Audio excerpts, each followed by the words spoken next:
자, 여러분들 계속 이어서 한번 보면 20번에 보면은 자, 수익에서 매출원가 판관비를 차감한 영업이익. 자, 그렇게 해서 영업이익 구하죠. 그거는 포괄손익에서 본문에다가 표시해 있지. 영업이익은 본문에 표시해라. 이렇게. 그래서 이 20번은 틀렸죠. 주석에 공시하는 게 아니고. 그리고 조정영업이익은 주석에 표시하는 거예요. 그거는 두 개를 좀 구분하시고. 자, 21번에 계속기업의 가정이 적절한지 여부를 평가할 때 경영진은 적어도 이건 이제 12개월 있죠. 그거 바꿔놓은 거예요. 이건 이제 수업 시간에 얘기했던 얘기고. 자, 매출 채권에서 대손 충당금 차감하는 거. 이거는 우리가 상계 표시예요. 상계 표시가 아니고 본 계정을 설명해 주는 계정이지. 이런 걸 보고 평가 계정이라고 그래. 이게. 그 평가 계정을 쓰는 것은 상계를 의미하는 게 아니에요. 자, 그다음에 23번. 자, 유동자산은 보고기간 후 12개월 이내에 실현될 것으로 예상되지 않는 경우에도 언제나 비유동자산으로 분류한다. 맞아요? 우리가 유동, 비유동으로 분류할 때 원칙이 12개월이죠. 근데 운전자분은 정상 영업주기가 있어, 이게. 그래서 거기 언제나라는 말이 정상 영업주기 내에 만약에 실현되면은 1년이 넘어가더라도, 즉 12개월이 넘어가더라도 유동자산으로 분류할 수 있어요. 이게. 그래서 거기 언제나라는 말이 틀렸어요. 그러니까 원칙은 우리가 이 원칙은 1년 기준이에요. 1년이란 말은 뭐하고도 똑같고 12개월이란 말하고 똑같고 또 다른 말로 뭐라고도 써요? 단기. 이게 1년 기준이야, 이게. 이걸 가지고 유동, 비유동을 구분하는데 예외적으로 우리 운전자번은 그 기업의 가장 주된 영업활동에서 발생하는 채권, 채무, 자산들 말해요. 가장 주된 영업활동에서 재고자산하고 매출채권, 매입채무 이런 것들 발생한단 말이에요. 그것은 맥스라고 해서 1년 기준하고 정상 뭐예요? 영업주기. 그러니까 정상 영업주기 기준이다라고 하는 것은 일단은 획일적으로 1년 기준을 다 적용하지 말고 그 기업의 무엇을 고려하는 거예요? 특성을 고려해라. 아니 어떤 업종들은 주된 영업활동에서 발생하는 자산 부채들이 현금으로 실현되는 그 주기가 1년이 넘어가. 그러면 그 기업의 특성을 반영해서 유동, 비유동을 구분해야지 무조건 업종 상관없이 1년 기준으로 나누면 안 되겠다 이거예요. 네? 이렇게. 그래서 무조건 그런 말 들어가면 안 돼. 이게 언제나. 자, 24번. 신뢰성 있고 목적 적합한 정보를 제공한다고 하더라도 자산과 부채의 일부는 유동, 비유동으로 표시하고 나머지는 유동성 순수에 따라 표시하는 혼합 표시 방법 허용이 돼요, 안 돼요? 되죠? 우리 재무상태표는 어떻게 돼 있다? 자, 세 가지. 유동과 뭐? 비유동. 자, 이게 사실은 이게 원칙이야, 이게. 근데 더 목적 적합하다면 유동성 순서에 따라 표시할 수도 있지. 그리고 세 번째는 뭐예요? 두 개를 섞어서 할 수도 있지. 이 중에 선택이지. 주로 유동, 비유동은 뭐예요? 제조업이지, 이게. 제조 도소매예요. 이런 유통업, 건설업 이런 데서 유동, 비유동으로 분류해. 그리고 여기는 뭐예요? 금융업에서. 현금 장사하는 데서 유동성 순서에 따라. 그리고 여기는 뭐예요? 이런 업종들을 혼합해서 하는 회사는 이 두 개로 다 섞어서 할 수 있지. 예? 이렇게 되어 있다. 자, 그 다음에 25번에 재고자산 평가 충당금. 이거는 이제 평가 계정이죠. 재고자산을 순액으로 추정하는 것은 상계 표시에 해당되지 않아요. 이거는 본 계정을 설명해서 쓰는 계정이지. 이것은 능력을 줘야 한다. 이게 아니고요. 그래서 그거는 상계에 해당되지 않아, 이게. 자, 그 다음에 26번. 재무제표는 일관성 있게 1년 단위로 작성한다가 아니고요. 적어도. 그러니까 적어도 1년에 한 번은 만들어라. 그 얘기는 두 번도 만들 수 있고 네 번도 만들 수 있어요. 그러니까 두 번은 반기라고 그래. 네 번은 분기라고 그래. 분기 재무제표, 반기 재무제표가 있어요. 그거 이제 틀렸지. 그리고 뒤에 있는 말도 틀렸네. 실무적인 이유로 기업이 52주를 보고기간으로 선호하면 그거를 허용해요. 왜냐하면 52주면은 7을 곱해보세요. 며칠인가? 364일. 전 세계 120개 수많은 나라 중에서 이렇게 하는 나라도 있다 이거예요. 그러니까 그거를 금지할 필요는 없지 이게. 그래서 허용한다. 자, 그 다음에 27번 기준서를 준수하여 작성된 재무제표는 국제회계 기준을 준수하여 작성된 재무제표임을 주석에 제한 없이 공시할 수 있죠. 준수했다면 그래서 공시할 수 없다란 말이 틀렸다. 자, 28번 재분류 조정이라는 게 뭐죠? 당기손익에서 기타포괄손익으로 가는 거예요? 기타포괄손익에서 당기손익으로 가는 거예요? 기타포괄손익에서 당기손익으로 올려보내는 거지. 근데 여기는 거꾸로 해놨네. 재분류 조정은 당기손익으로 인식되었으나 기타포괄손익으로 재분류된 금액을 말한다. 틀렸죠? 거꾸로 해, 거꾸로.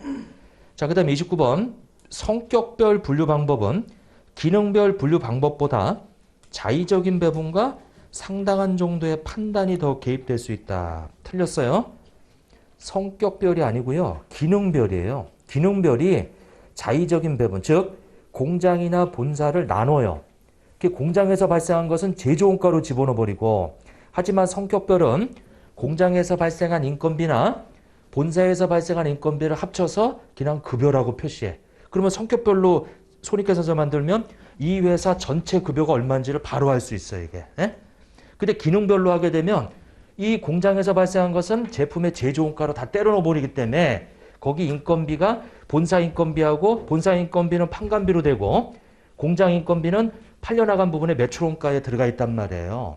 그러니까 기능별로 하게 되면은 자의적인 배분, 즉 공장과 본사를 자의적으로 배분해서 나눠줘야 돼 이게. 하지만 성격별은 그거 없이 감가상각비는 공장이든 본사든 합쳐서 보고된단 말이에요 이게.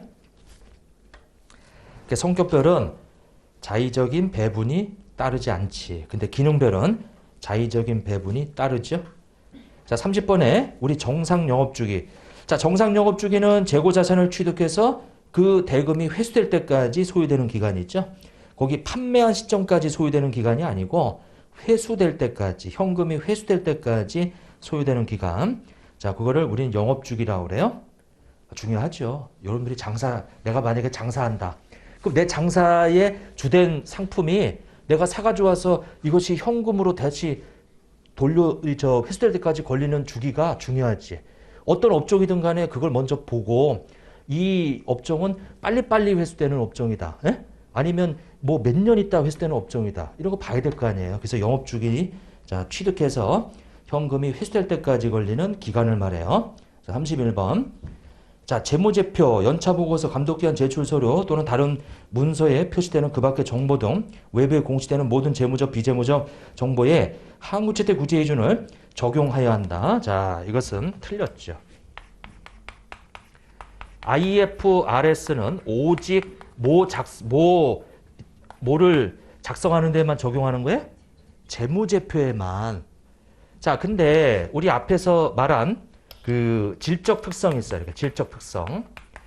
자, 이 질적 특성은 우리 재무제표뿐만 아니라 그 외에 다른 재무적 정보에도 다 적용할 수 있어요. 이거는. 네? 이렇게. 그래서 질적 특성은 오직 재무제표에만 적용되는 내용이다 그러면 틀려요. 재무제표 외에 그 기업과 관련된 재무적 정보에도 다 적용이 될 수 있어요. 이게. 근데 기준서는 오로지 어디에만 적용돼야 된다? 재무제표에만 적용되는 거지 다른 보고서에는 적용되는 거 아니에요. 그 기업에. 자, 그 다음에 32번. 경영진이 기업을 청산하거나 경영활동을 중단할 의도를 가지고 있거나 청산 또는 경영활동의 중단 의도가 있을 경우에는 어떻게 해야 돼? 계속 기업을 전제로 하는 게 아니고 청산 기업을 전제로 해서 재무제표를 재작성해야 돼. 이게. 자, 그 다음에 33번. 우리 요구사항을 모두 충족하지 않더라도 이건 이제 아까 나왔던 얘기인데 일부만 준수하여 재무제표 작성한 기업은 그러한 준수 사실을 주석에 명시조이고 제한 없이 기재한다. 틀렸죠? 일부만 준수했다면 준수했다고 기재하면 안 돼. 네? 기재하면 안 돼요. 34번. 변경된 표시 방법의 지속 우리 가능성이 낮아 비교 가능성을 저해하더라도 재무제표 이용자에게 신뢰성 있고 더 목적 적합한 정보를 제공한다고 고 판단할 때는 재무제표의 표시 방법을 변경한다. 근데 이거는 틀렸어요. 틀렸는데 요거는 좀 제외하죠. 왜냐면 이제 우리 수업 시간에 건들지 않은 부분에 대해서 좀 너무 과한 것 같아 이거는.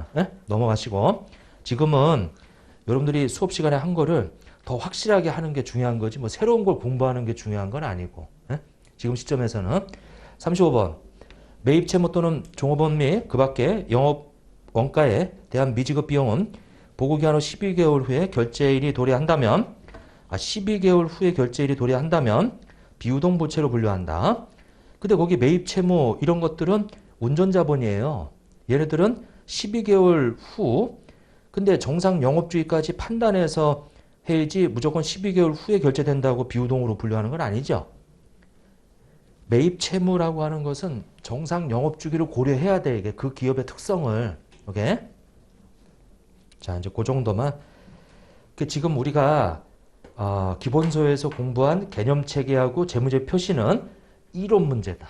무조건 나온다? 근데 하물며 두세 문제가 나온다 이거지. 두세 문제가 이론 문제가. 그래서 이론 문제에서는 이쪽이 좀 집중돼야 돼, 이거. 어쩔 수가 없어요. 그다음에 이제 재고 자산으로 가보죠. 어쩌다 나올 수 있고 이제 계산 문제들이 좀 나오는데 일단 말 문제를 좀 보면 재고 자산은 취득원가와 순실현 가능 가치 중 어떤 거? 낮은 금액으로 측정한다. 이렇게. 그래서 이것은 보수주의예요. 보수주의. 그러니까 취득원가는 뭐죠? 우리가 취득원가는 그 재고 자산을 이 기중에 우리가 취득한 거란 말이에요. 이게 기중에 어느 시점인지 취득을 해가지고 이걸 선의선주법, 가중평균법에 따라서 이게 기말까지 온 거란 말이에요. 이게. 그러면 취득 시점이 이때인 게 요 기말에 왔는데 이 원가가 왔는데 실제로 우리 재무 상태표는 뭐예요? 12월 31일 현재 뭘 말하는 거예요? 그 기업에 뭘 나타내는 게 재무 상태표예요. 그 기업의 자산, 부채, 자본을 나타내는 게 재무 상태표란 말이에요. 근데 이 원가들은 예전에 기중에 취득해서 기말까지 온 거란 말이에요. 이게?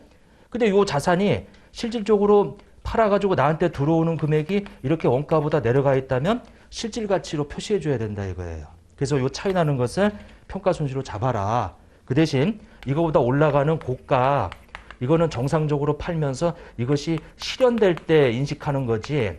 요거 떨어졌을 때만 인식한다 이거죠. 이걸 보고 보수주의라고 그래. 올라가는 거는 실제로 실현될 때, 팔을 때, 그리고 떨어진 거는 지금 잡아라 이거지. 이렇게. 그래서 재무제표는 약간 이 비관적으로 좀 표시해, 낙관적으로, 그쵸, 거품 낀 정보로 제공하면 안 된다 이거예요. 근데 떨어진 거는 위험은 알려줘야 된다 이거지. 올라간 낙관적인 정보는 막 올라갔다고 막 잡지 않는다 이거예요. 그래서 저렇게 처리한다. 자, 두 번째, 순실현 가능 가치. 이건 이제 기업 특유 가치. 아까 제가 공정가치는 기업 특유 가치가 아니라고 그랬죠? 공정가치는 시장에서 확인되는 객관적인 가치지만 이 순실현 가능 가치는 뭐다? 회사가 기말에 이거 팔면 얼마 정도 회수될 거다라고 계산해 보는 거야, 이게. 순실현 가능 가치는 정상적인 영업 과정에서 예상 판매 가격에서 예상되는 추가 완성 원가와 판매 비용을 어떻게 한 거예요? 차감한 금액이지. 차감한 금액. 자, 그래서 우리가 기말까지 오게 되면은 기말에 재고 자산이 뭐가 있죠? 제품도 있고 또 상품도 있고 그 다음에 반제품도 있고 이렇게 반제품도 있고 그 다음에 또 뭐도 있어요? 제공품도 있고 그 다음에 원재료도 있죠. 이렇게 돼 있단 말이에요. 근데 제품 상품은 완성품이죠? 반제품은 완성되지 않았지만 지금 당장 팔 수 있는 거지. 제공품은 완성시켜서 팔아야지. 그러면 얘는 지금 당장 팔 수 있으니까 예상 판매 가격에서 예상 우리가 되는 우리 부대 비용을 어떻게 주면 돼요? 빼주면 되지. 그게 나한테 들어오는 순실현 가치다 이거죠. 근데 제공품은 어떻게 돼요? 제공품은 반드시 우리가 예상 판매 가격, 예상 부대 비용이 발생하려면 반드시 거기다가 추가 뭐 해야 돼요? 추가로 완성시켜야 팔 수 있잖아 이게. 그러니까 당연히 요때 기말 시점에 추가로 완성하는 데 들어가는 거하고 예상 부대 비용이 여기 제공품을 우리가 순실현하기 위해서 들어가는 총 비용이다 이거지. 그러니까 요때 순실현 가치 할 때는 얘가 더 추가됐죠. 근데 원재료는 파는 거예요? 우리가 투입하려고 사가지고 온 거예요? 투입하려고 사가지고 오니까 얘는 판다면이 아니고 사가지고 온다면. 사가지고 온다면 하는 게 제가 우리 아까 측정 기준에서 뭐가 있었어? 현행 원가가 있었지. 그죠? 근데 이걸 현행 대체 원가. 자, 원재료를 지금 당장 사가지고 온다면 이제 요걸로 우리 원재료의 저가법 적용 여부를 측정한다. 이렇게. 거기 이번에 순실현 가능 가치는 예상 판매 가격에서 예상 판매 비용하고 뭘 빼요? 추가 완성원가를 뺀다. 근데 추가 완성원가는 어디에만 빼요? 제공품에만 뺀다. 요거 제공품에서만 뺀다. 요거를. 자, 그 다음에 3번 봐보세요. 표준원가법이나 소매제고법. 자, 원가 측정 방법은 자, 요거는 우리가 유사한 경우, 실제 원가와 유사한 경우에만 사용하는 거지. 근데 거기 보니까 표준원가법이나 소매제고법 등의 원가 측정 방법은 그러한 방법으로 평가한 결과가 실제 원가와 어떤 경우? 상이한이 아니고 유사한 경우에만 사용할 수 있는 방법이에요. 자, 네 번째, 통상적으로 상호 교환될 수 없는 재고자산 항목.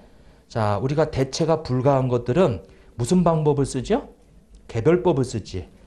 대체가 가능한 것만 선의선출법, 가중평균법 이런 가정을 하고 이제 사용하는 거고, 개별법은 대체가 이 상호 교환될 수 없는 거에 쓰는 거예요.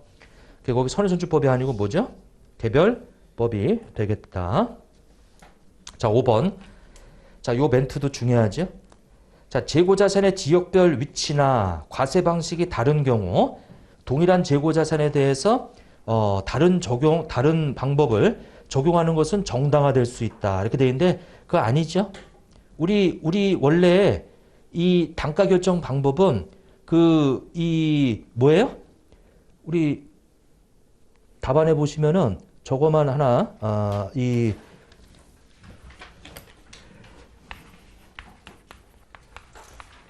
거기는 안 나와 있는데 성격 용도 그렇게.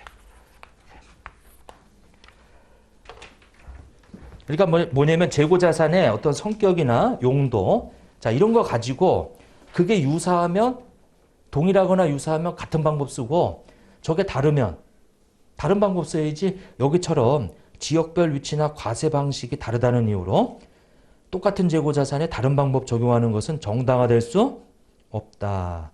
요 멘트 잘 나오는 멘트예요. 요것도 잘 좀 척해주고 반복하셔야 돼. 이게 지역별 위치나 과세 방식이 다른 경우. 요거는 세법이에요. 세법에서 지역별 위치 다르고 과세 방식이 다르면 다른 방법 쓸 수 있거든. 예? 근데 우리는 회계잖아요. 이게 회계는 그 용도나 성격 뭐 이런 것이 같으면 같은 방법 써야 되고 다르면 다른 방법 써야지. 자, 그 다음에 6번 봐보세요. 저가법은 원칙이 항목별로 적용하는 거예요. 그리고 예외는 조별, 총액 기준은 허용해야 하네요. 안 한다. 총액 기준은 허용하지 않는다. 허용하지 않는다. 이렇게. 자, 7번. 확정 판매 계약 또는 용역 계약을 이행하기 위하여 보유하고 있는 재고자산의 순실현 가능 가치는 무엇을 기초로 순실현 가능 가치 구해요? 계약 가격을 기초로. 그죠? 이것도 이제 뭐 확정 판매 계약이 뭐예요? 아니, 기말에 재고자산이 1000개가 있어. 이렇게 1000개가 있는데 이 중에 200개는 이미 누구한테 팔기로 계약돼 있어요? 갑한테 언제 1월 만약에 15일 날 팔기로. 기말에 지금 200개 보관하고 있는데 이거는 이미 가져갈 임자가 있어요. 이거. 에? 근데 이 사람한테 얼마에 팔기로 했냐면 1000원에 이렇게. 그리고 나머지 800개는 이거는 없어요. 그냥 보관하고 있는 거야, 이게. 그러면 그거는 우리가 일반 판매 가격 가지고 이게 만약에 1,050원이다. 그러면 요걸 기초로 순실현 가능 가치 구하고 요걸 기초로 순실현 가능 가치 구한다 이거지. 에? 왜? 여기는 시장이 갑이야, 이게. 갑이라는 한 사람한테 이미 이 시장 가격이 이렇게 형성돼 있어요. 정해졌어, 이게. 그러니까 이 계약 가격을 기초로 여기는 일반 판매 가격을 기초로 순실현가는 같이 구해라. 그래서 7번에 기말에 우리 가지고 있는 재고자산에서 확정 판매 계약되어 있는 재고자산은 그 순실현가는 가치를 뭐 가지고 구해라? 계약 가격에 기초해서 구해라. 그리고 그걸 초과하는 수량은 일반 판매 가격에 기초해서 구해라. 자, 근데 8번에 보면 완성될 제품이 원가 이하로 판매될 것으로 예상하는 경우에는 그 생산에 투입하기 위해 보유하는 원재료 및 기타 소모품을 감액하지 아니한다. 맞아요? 자,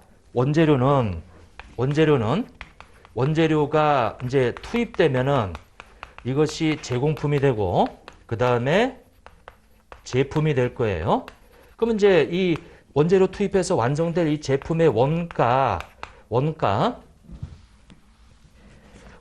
이상으로 만약에 판매가 된다면 이 제품은 저가법을 적용하지 않거든. 예? 그럼 전체 제품은 원래 떨어지지 않았어 이게. 단지 이 원재료만 만약에 떨어졌다라고 일부만 떨어졌다라고 한다면 저가법을 적용하지 말라 이거예요. 예?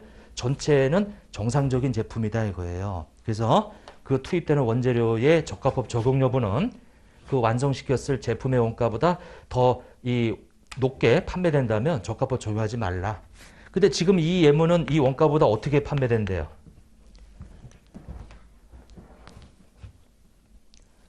거기 완성될 제품이 원가 이하로 판매될 것으로 예상이 되잖아 이게. 그러니까 당연히 요 밑으로 판매될 것으로 예상이 되면 얘 저가법 적용해라 이거지. 예?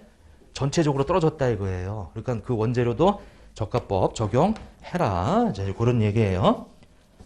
자, 그 다음에 11번에 9번에 보면 재고자산을 순실현 가치로 감액한 평가 손실과 비정상적인 감모 손실.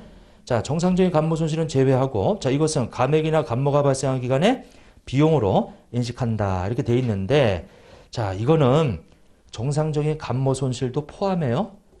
정상적인 감모 손실도 단기 비용으로 처리하도록 돼 있어요, 이게. 자, 비정상적인 감모 손실, 정상적인 감모 손실 다 포함하는 거예요. 거의 제외라고 돼 있는 게 아니고. 그리고 평가 손실도 다 단기 비용 처리하는 거예요.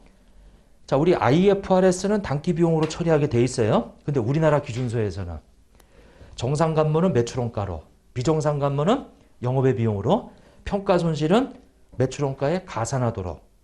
근데 그렇게 하고 나니까 어때요? 다 단기 비용이지. 그러니까 기준서에서 단기 비용 처리하라고 했는데 우리가 이렇게 나눠서 처리해도 틀리지 않는다 이거예요. 다 단기 비용이니까. 자, 그래서 거기 가로에 있는 거 포함시켜. 정상적인 감모 손실도 비용 처리해야 돼요. 네. 자, 그 다음에 10번. 재고자산의 평가에 저가법을 적용함으로써 발생한 재고자산 평가 손실은 영업의 비용으로 인식하고, 영업의 비용이 아니고요. 매출원가에 가산하고, 재고자산의 장부금액에서 직접 차감하는 게 아니고, 저가법은 가격이 떨어진 거예요. 근데 가격은 올라갈 수도 있잖아요, 이게. 그러니까 직접 빼지 않고 차감 계정을 써줘. 재고자산 평가 충당금이라는 계정을 써줘요.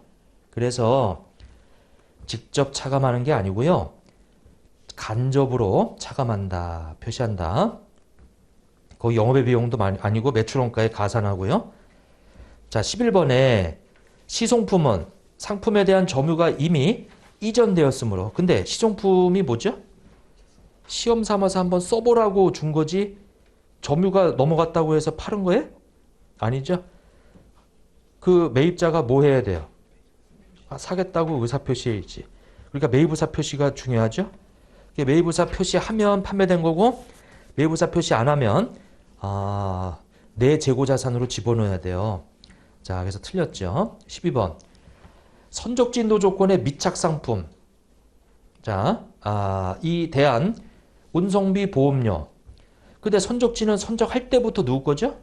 내 거예요. 그러니까 거기 들어가는 저 해상 운송비라든지 보험료 다 매입자가 부담하니까 이건 부대 비용이지. 그럼 얘는 어떻게 해야 돼요? 그 원가에 들어가야지, 취득 원가에. 근데 거기 판관비로 보고한다? 틀렸죠? 이게 이렇게. 자, 13번. 도착진도 조건인 경우에는 상품이 선적된 시점에 소유권이 매입자에게 이전되기 때문에 아니죠. 도착진도 조건은 상품이 선적된 시점이 아니고 언제요? 내 창고에 도착된 시점에 소유권이 넘어가는 거지, 이게. 그래서 이것은 재고자산에 포함시키지 않는다. 도착했을 때 포함시키는 거예요. 예. 그래서 이제 그렇게. 자, 14번에 생물자산, 살아있는 동식물을 얘기하는 거죠. 그 생물자산인데 최초 인식 시점과 매 보고기한 말에 뭘로 측정해요? 순공정 가치지. 그거 하나 순자가 빠졌어요. 이게 눈에 보이냐 이거지. 예? 보이면 공부 많이 한 거야 이거. 예? 보이면 예? 이게 순공정 가치예요. 틀렸어요. 공정 가치로 측정하는 게 아니고. 자, 그다음에 넘어가서 자, 15번 생물자산에서 수확된 수확물. 자, 생물자산 살아있는 동식물에서 띄어낸 거. 그게 수확물이지. 근데 수확 시점에 뭘로 처리해요? 순공정 가치로 측정하지. 그래서 소가 송아지 낳고 그다음에 저 우유를 자, 소가 송아지를 낳으면 송아지는 뭐가 되죠? 수확물이에요, 생물자산이에요. 그건 또 다른 생물자산이고. 소가 만약에 우유를 생산하면 그건 수확물이 되는 거야. 예? 수확물. 이렇게. 15번에 보면 생물자산에서 수확된 이 수확 시점에 원가가 아니고 순공정 가치다. 자, 16번. 생물자산을 최초 인식 시점에 순공정가치로 인식하여 발생하는 평가손익과 생물자산의 순공정가치 변동으로 발생하는 평가손익은 발생한 기간에 뭘로? 자, 생물자산이란 말이 나오고 수확물이란 말 나오면 무조건 단기손익이에요. 기타 부가손익은 절대 언급도 없어. 예? 생물자산에서 기타 부가손익은 나올 수가 없어요. 이게. 그래서 단기손익에 반영한다. 자, 그 다음에 17번 재고자산의 단위원가는 개별법이 적용되지 않는 경우에는 선의선출법이나 후의선출법 또는 가중평균법을 사용하여 결정한다. 뭐가 틀렸죠? 후의선출법은 인정되지 않는다. 후의선출법은 인정되지 않는다. 18번 자, 순실현 가능 가치의 상승으로 인한 재고자산의 평가손실 환입이 발생한 기간에 수익으로 인식한다. 이렇게 되어 있는데 틀렸죠. 환입되면 반드시 두 가지 말이 나와야 돼. 재고자산에 우리가 요 저가법 적용할 때 환입되면 두 가지가 나와야 돼요. 자, 일단은 무슨 얘기가 나와야 돼요? 무슨 얘기? 환입되면 당초에 장부가액을 한도로 환입해라 이런 말이 나와야 돼요. 그냥 없이 나오면 다 환입하면 그건 저가법이 아니고 시가법이 돼버린단 말이에요. 그리고 그 차이 나는 환입액은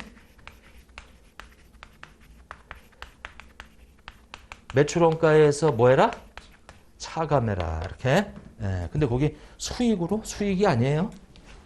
수익이 아니고 우리 재고자산이 비용 처리되는 그 기준수에서는 그렇게 돼 있는데 재고자산이 비용 처리된다는 얘기는 매출원가를 말하는 거예요. 그 매출원가에서 어떻게 해라? 차감해라. 그런 얘기죠. 오케이. 자, 이제 금융자산인데 자, 1번에 보면 매출채권, 대여금. 자, 우리 금융자산이 뭐죠? 금융자산은 돈 받을 권리예요. 돈 받을 권리. 이렇게. 자, 그래서 일단은 금융자산은 가장 쉽게 돈 받을 권리로 생각하시면 이런 건 어떻게 돼요? 이런 거.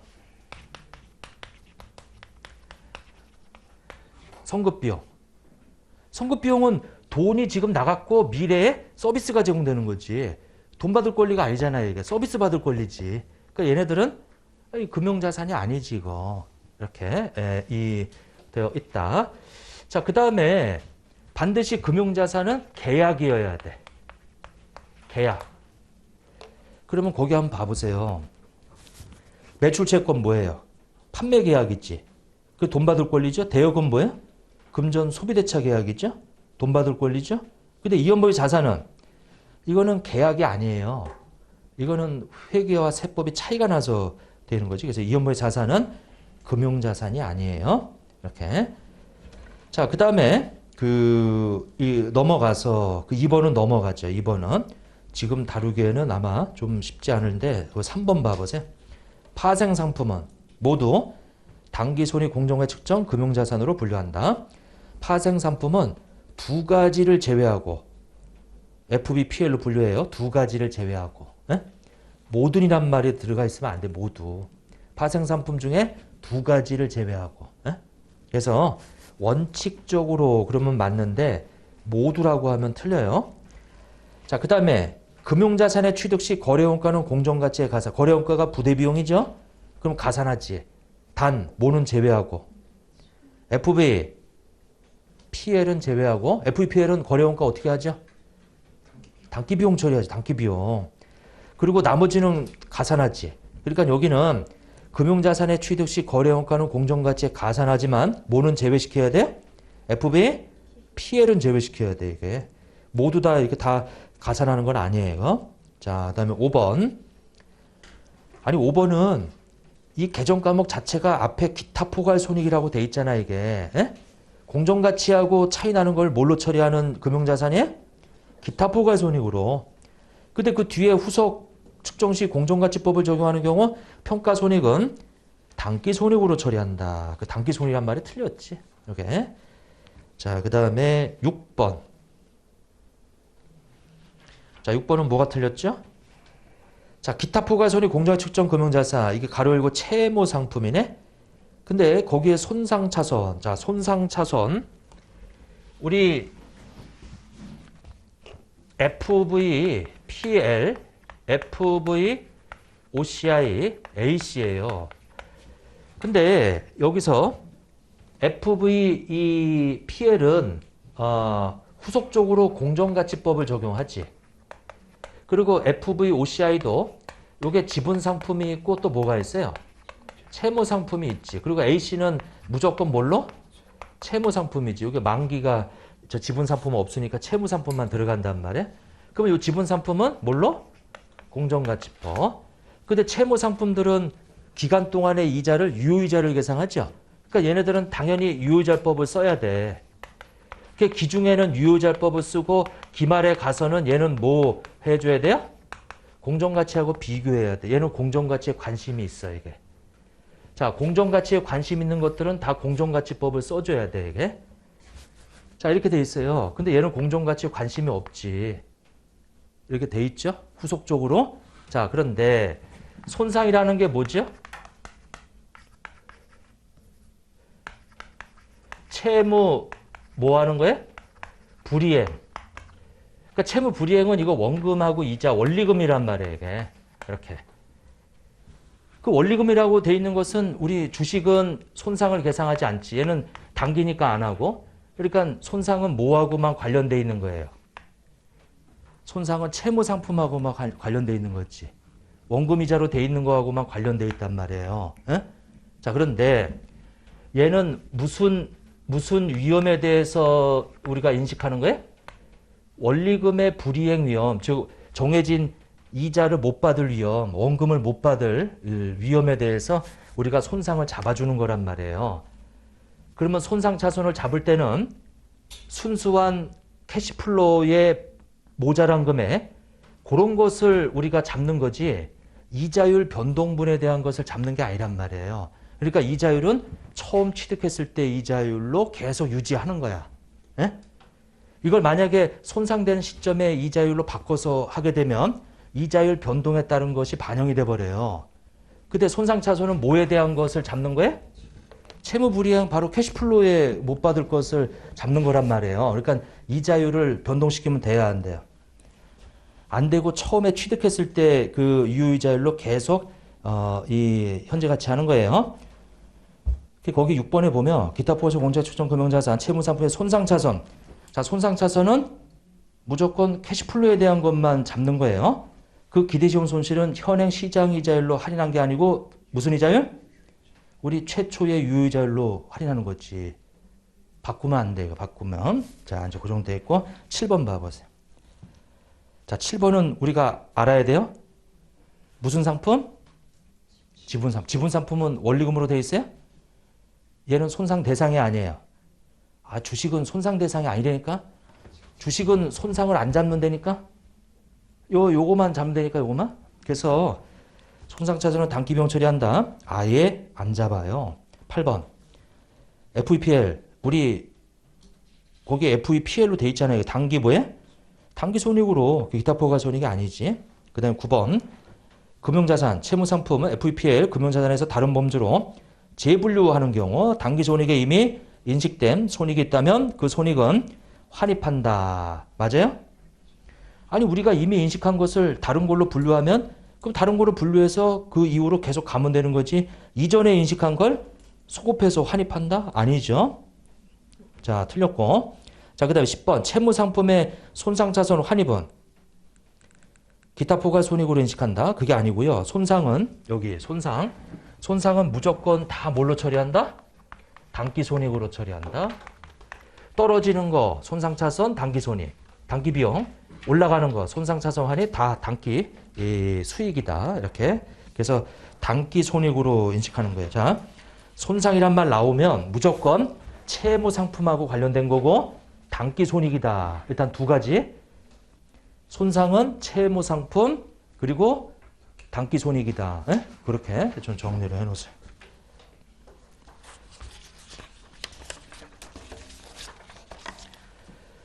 자, 11번. 금융상품의 기대시효 손실은 발생 가능성이 매우 낮고 신용위험이 존재한다는 이유만으로는 인식하지 않는다. 자, 우리 손상은 우리 이 기대시효 손실 요거 다른 말로 손실 충당금이라고도 하고 여러분들이 쉽게 와닿을 수 있는 것은 대손 충당금을 얘기해요.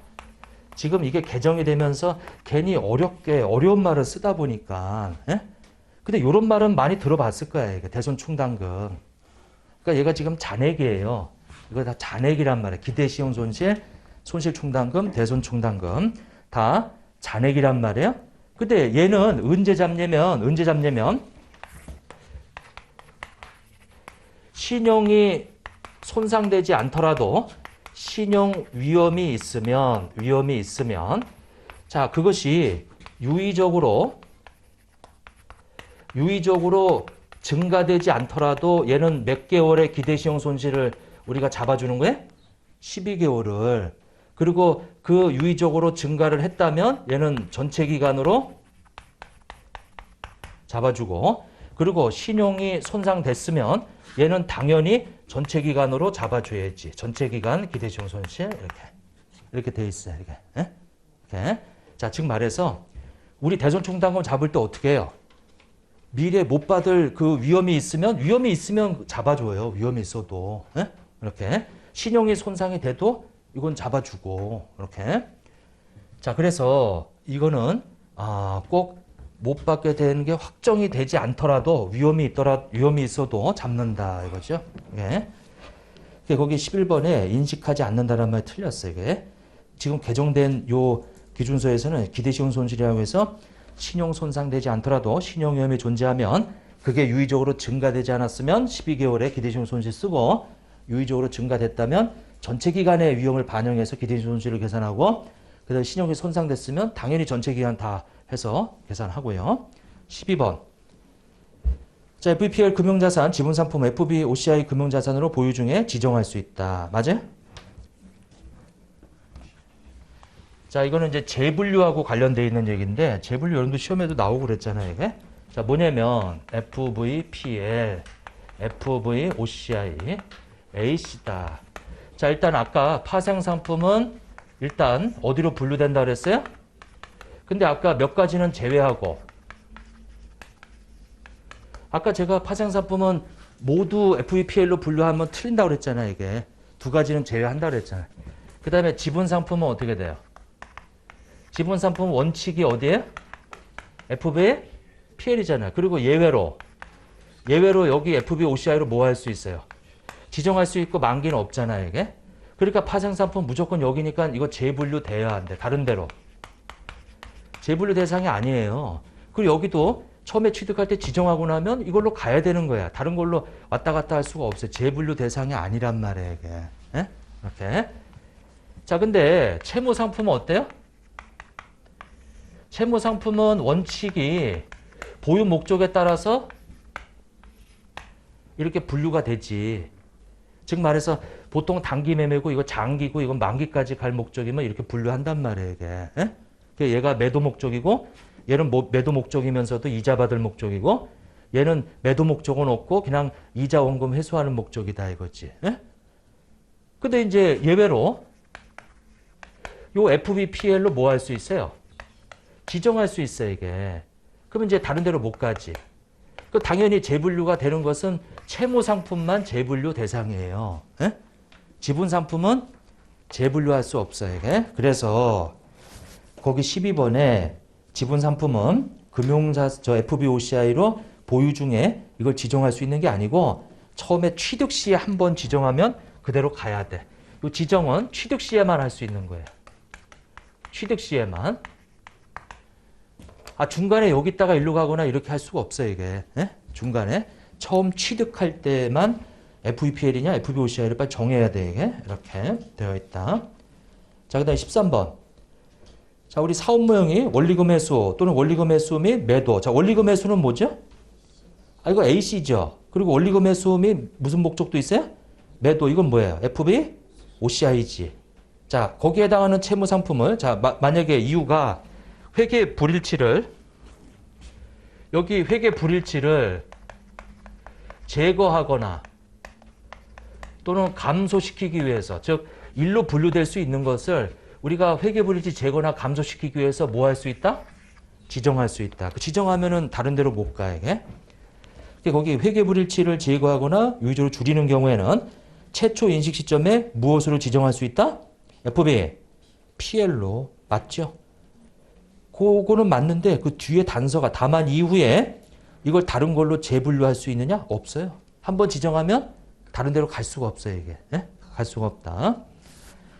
자, 그 다음에 14번에 자, 금융자산을 삼각후원가 측정 범주에서 자, AC죠? 거기서 어디로? FBPL로 재분류하는 경우. 즉 이거 말하는 거예요, 지금. 여기에서 지금 얘가 일로 가거나 가능하죠. 얘가 일로 가거나 가능하죠. 그리고 얘가 일로 가거나 가능. 얘만 재분류가 가능하단 말이에요. 근데 지금 어디에서 어디로 간대요? AC에서 거기 이 FBPL로 가네? 재분류하는 경우 재분류율의 공정가치로 측정하고 금융자산 재분류 전 상하권과 공정가치 차이에 따른 손익은 기타 포괄 손익으로 인식한다. 자, 항상 재분류는 바로 그러니까 12월 말법인은 재분류는 항상 다음 날이에요. 이게 즉 재분류는 언제 한다? 1월 1일 날 한다. 재분류일은 1월 1일이다. 왜 그러겠어요? 우리가 AC나 FVPL이나 FBOCI를 12월 말에 평가를 하고 다음 날 재분류한다. 왜냐면 요 날 재분류하게 되면 평가한 게 훼손돼 버려 이게. 예? 그래서 다음 날에 다음 날. 근데 여기는 뭐였어요? AC였는데 여기는 뭘로 바꾼대? FPL. 항상 공정가치로 재분류한다. 근데 공정가치로 재분류하면 얘는 뭘로 돼 있는데? AC로 돼 있잖아 이게. 그럼 공정가치로 재분류하면 요 공정가치와 AC에 뭐가 생겨요? 차이가 생기는데 얘는 무조건 뭘로 처리해요? 단기손으로 처리하지. 예?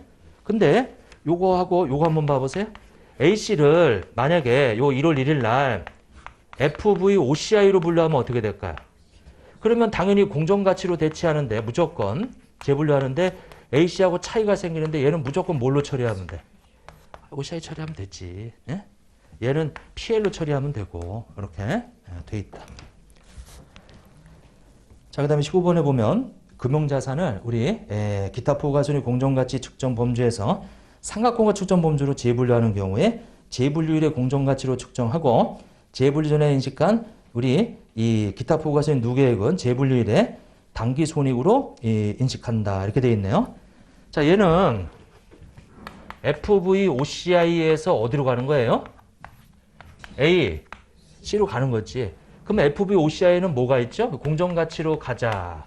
공정가치. 그럼 공정가치로 대체가 돼요. 근데 FVOCI는 뭐가 딸려 있어요? OCI가 딸려 있지. 근데 AC는 OCI 처리해요, 안 해요? 안 하니까 여기 안에 들어가 있는 우리 평가 손익은 어떻게 하고? 제거하고, 그리고 요 안에 들어가 있는 뭐는 끄집어내고, 손실 충당금은 끄집어내고. 자, 근데 요거 우리 기본서 공부할 때 가장 어려웠던 내용이에요, 사실은. 에? 어려웠던 내용인데, 거기 14번에 보면, 14번이 아니고 몇 번이죠, 지금 이게? 15번. FVOCI에 있던 거를 AC로 가게 되면 일단은 공정가치로 무조건 재분류해요. 그러고 나서 재분류 전에 인식한 OCI는 우리 FVOCI는 공정가치로 평가한단 말이에요. 근데 얘는 평가해요, 안 해요? A씨는 평가 안 하니까 요 OCI에 들어있던 평가 손익은 어떻게 주고? 없애주고, 그리고 요 OCI에 들어가 있던 손실충당금은 끄집어내고, 이렇게 끄집어내고, 거기 당기손익이란 말은 일단 틀렸어. 자, 이게 어렵다? 그냥 A씨로 가게 되면 얘 당기손익으로 가면 안 돼. 여기 A씨는 당기손익 처리 안 하거든, 이게. 아까 여기 FVPL 있잖아, 이게. 요로 갈 때는 당기손익 처리하는 게 맞아, 이게 차이 나면. 근데 얘는 당기손으로 간다? 그런 말 있으면 안 된다? 어? 이렇게. 자, 15번은, 지금 15번 한 거죠? 그리고 당기손익이 아니고, 기타 포괄손익 누계액은 우리 이 평가손익은 제거시키고, 그 다음에 손실충당금은 추가로 인식해 주는 거예요. 추가로 인식해 준다. 자, 이제 그 정도 보시고, 그 다음에 이제 유형자산은 조금 쉬었다가 또 하도록 하죠. 자, 좀 쉬었다 하겠습니다. 네.